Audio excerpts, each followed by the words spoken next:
ज्ञान the treasure में आपका स्वागत है। और हम आपको बताएंगे कि सनातन धर्म की वैज्ञानिकता क्या होती है, क्या है।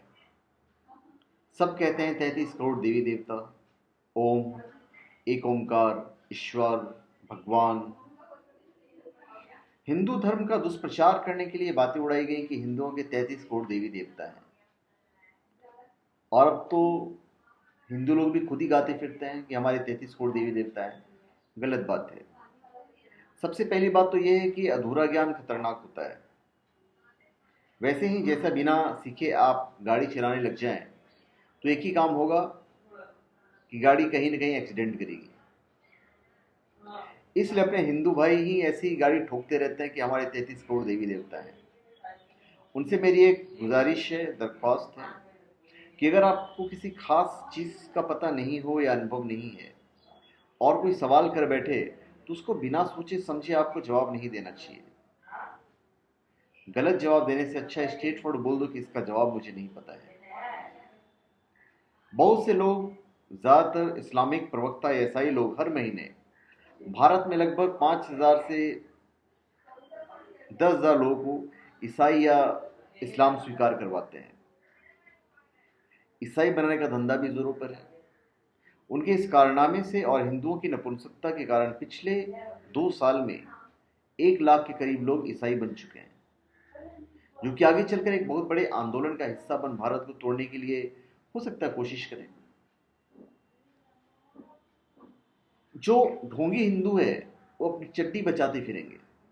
अगर ऐसा होने से देश को बचाना है तो सिर्फ उसका एक ही रास्ता है, अपने आप को जागरूक बनाओ, अपने देश को जागरूक बनाओ और सनातन धर्म के सच को समझो कि सनातन धर्म क्या कहता है।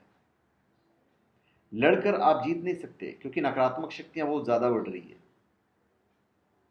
और सनातन धर्म वाले कायर होते चले जा रहे हैं। लड़ना है तो अज्ञानता का मुखौटा उतारकर और ज्ञान की तलवार की तिरक लगाकर लड़ना होगा। विजय आपकी होगी, जीत आपकी होगी। अब बात करते हैं 33 करोड़ देवी देवता की। ये लाइन ही गलत है। 33 करोड़ देवी देवता हमारे नहीं है, इसलिए कहा गया कि इसका कहीं ज्यादा असर होता हो। कहीं ना कहीं मुझे तो ये लगता है कि कहीं ना कहीं साजिश है बरगलाने की, क्योंकि आप में से बहुत से लोगों ने अपनी ये बात बताई है कि हमारे 33 करोड़ लोग देवी देवता हैं। तो सबसे पहले तो ये जानने की कोशिश करते हैं कि देवता होता क्या है और कौन होता है। सबसे पहले हम बात करते हैं परम तत्व, जिसका अस्तित्व कण कण में समाया हुआ है। वैसे तो उसे किसी शब्द में नहीं बांधा जा सकता, ईश्वर को किसी शब्द में नहीं बांधा जा सकता है, ना आकार में बांधा जा सकता है। लेकिन अगर किसी भी ऊर्जा का अस्तित्व अगर है तो उसके अस्तित्व को महसूस करने वाले प्राचीन महान ऋषि मुनियों और नए युग के गुरु नानक जैसे पर ब्रह्म के अनुभवित गेताओं ने उस शब्द रूप में जाना और उसके अस्तित्व की शुद्ध जानकारी दी। और यह जानकारी वेदों के ज्ञान में भी शुद्ध रूप से है। उसे हम जो अज्ञात, यानी इसको पूर्ण रूप से कोई नहीं जान सकता है, उसे हम जो अज्ञात को ओम, एक ओमकार, परमेश्वर, ईश्वर, भगवान जैसे शब्दों में पाते हैं। यह परम तत्व की ऊर्जा के नाम है। जैसे उसकी एक ऊर्जा का नाम वायु है, उसकी सभी ऊर्जाएं अज्ञात है, हर बंधन से मुक्त। ओम, एक ओमकार, ऊर्जा का मूल शब्द रूप है। परमेश्वर, परम जोड़ ईश्वर, यानी तमाम ऐश्वर्यों से भी जो परम है। ईश्वर, तमाम सृष्टि के ऐश्वर्य का जो भोक्ता है वो है ईश्वर। भगवान, भगवान का संधि विच्छेद आप करेंगे तो भूमि जोड़ गगन जोड़ वायु जोड़ अग्नि जोड़ नीर, नीर मतलब जल, जिसकी ऊर्जाएं भूमि, गगन, वायु, अग्नि और जल, जिसकी ऊर्जा है वो है भगवान। ये सब गुण रूप जिसमें है वही हमारा बनाने वाला सर्वशक्तिमान परमेश्वर है। कुछ लोग कहते हैं कि ईश्वर एक है, लेकिन वो सिर्फ ऐसा कहते हैं। अगर कोई ज्ञानी महापुरुष ऐसा कहता है तो वह भी समझने के लिए ही कहता है, लेकिन वो भी जानता है कि ईश्वर अनेक हैं और फिर भी एक है। एक से अनेक है और अनेक में भी एक है। ये बात बहुत ज्यादा गहरी है, शायद समझ में ना आए, इसलिए आप उसे एक ही समझना, अनेक मत समझो, आप एक समझो। अब आपने देखा होगा कि देवता शब्द मैंने कहीं इस्तेमाल नहीं किया है। आपने एक शब्द सुना होगा, परमात्मा, परमेश्वर।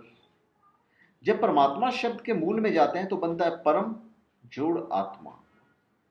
ऊपर के जितने भी शब्द हैं उन सभी का केंद्र बिंदु है परमात्मा। इसके बिना जीवन का अस्तित्व ही नहीं है। गजब है इन शब्दों का गणित। न कोई संख्या, न कोई इंसान, न कोई शरीर, न कोई विज्ञान और कुछ भी नहीं। खैर, हम आगे बढ़ते हैं। परम शक्ति से जब कोई शक्ति अलग होती है तो इन 3 श्रेणियों में विभाजित हो जाती है, जहां शायद आपका ध्यान विज्ञान के परमाणु नाभ के विखंडन पर गया होगा।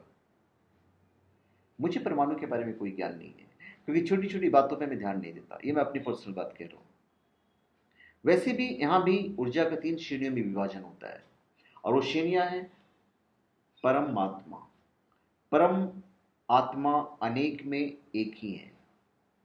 देवात्मा, देवात्मा परम आत्मा का अभिन्न अंग है और उससे सदा जुड़ी रहती है।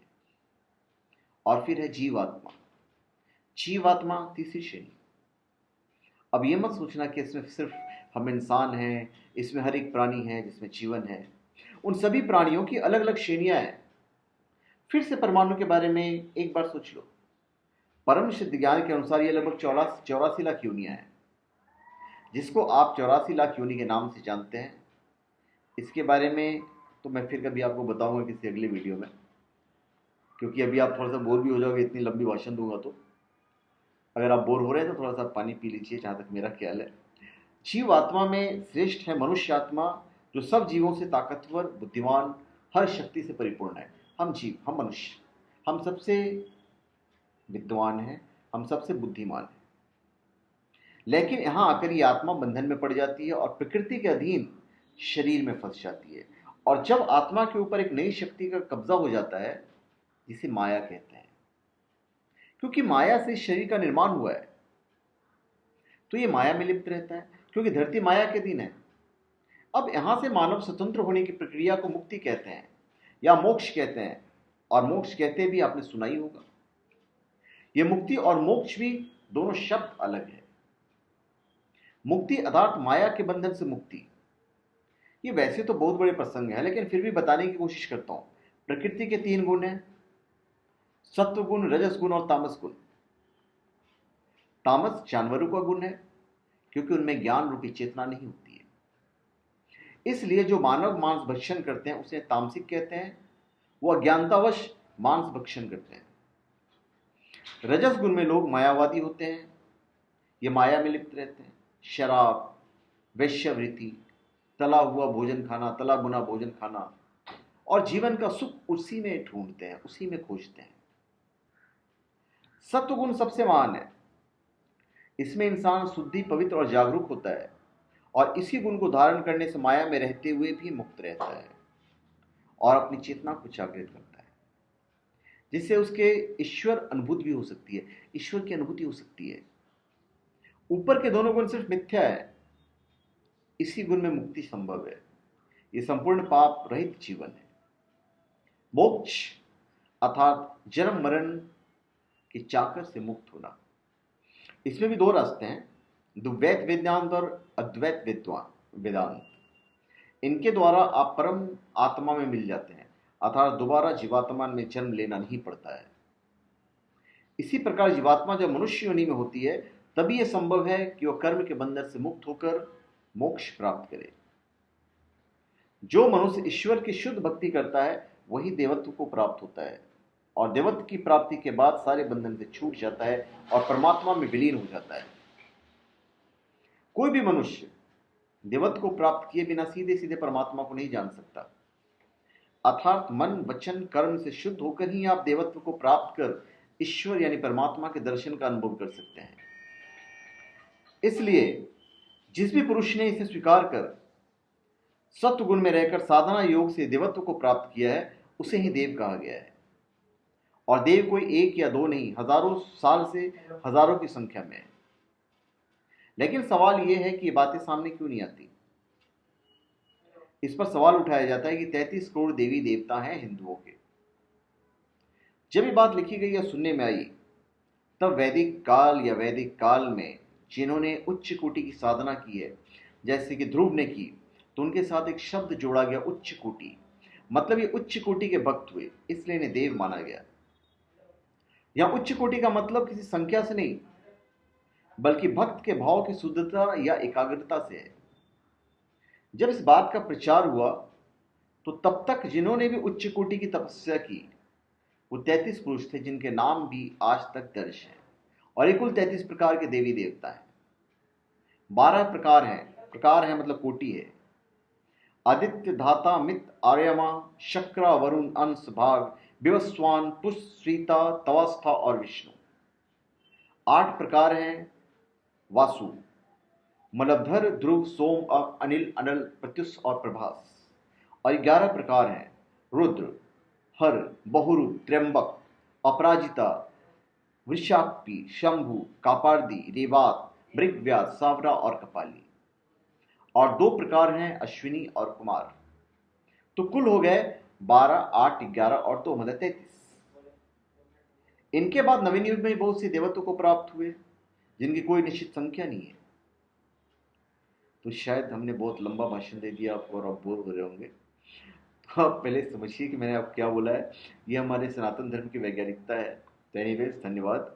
आप हमारे चैनल पे सब्सक्राइब करें और अपने कमेंट दीजिए। धन्यवाद।